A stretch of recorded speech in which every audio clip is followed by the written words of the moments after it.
So the UN General Assembly has passed this resolution demanding an immediate ceasefire in Gaza. It's not legally binding, so what significance does it hold? Well, I think it holds symbolic significance, and it's a demonstration that increasingly the government of Israel, as well as the United States, are isolated in the international community in terms of their views about what's going on in Gaza.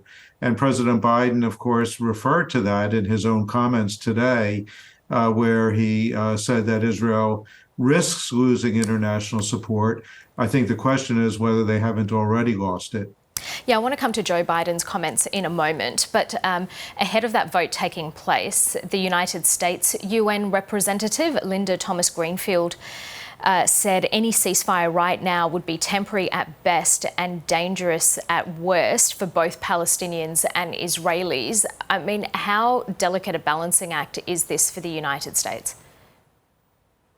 Well, I think that the U.S. is desperate to see some movement towards a ceasefire, but they're not yet at a point where they want to break openly with the government of Israel, and so there is undoubtedly intense conversations going on behind the scenes where the U.S. is trying to understand what the way forward and how to bring this fighting to an end.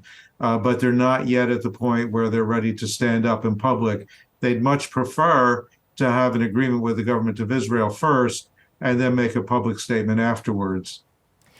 So you referenced those comments from the US President Joe Biden saying Israel was losing international support because of its indiscriminate bombing in Gaza. What difference will those comments make in Israel?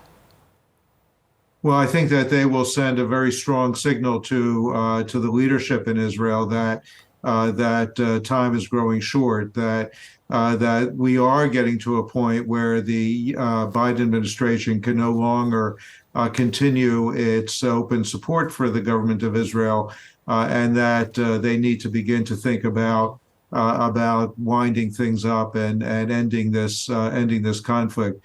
President is under increasing pressure both domestically and internationally.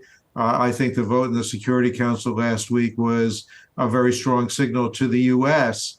as well as to Israel that the international community is losing patience and that we need to move forward. So at the same time as Joe Biden was making those comments, he also said that he thought that the Israeli Prime Minister Benjamin Netanyahu understood the situation, but he wasn't so sure about the Israeli war cabinet, and so therefore there were calls for Benjamin Netanyahu to maybe change some of the makeup of his government. Will that happen? Well, I think that inevitably there is going to be a reckoning in Israel after the conflict is over. Whether it's going to happen before then is an open question. Remember that under some pressure, Netanyahu brought in members of the opposition, particularly Benny Gantz, a retired senior military officer, to be part of his war cabinet, if you will.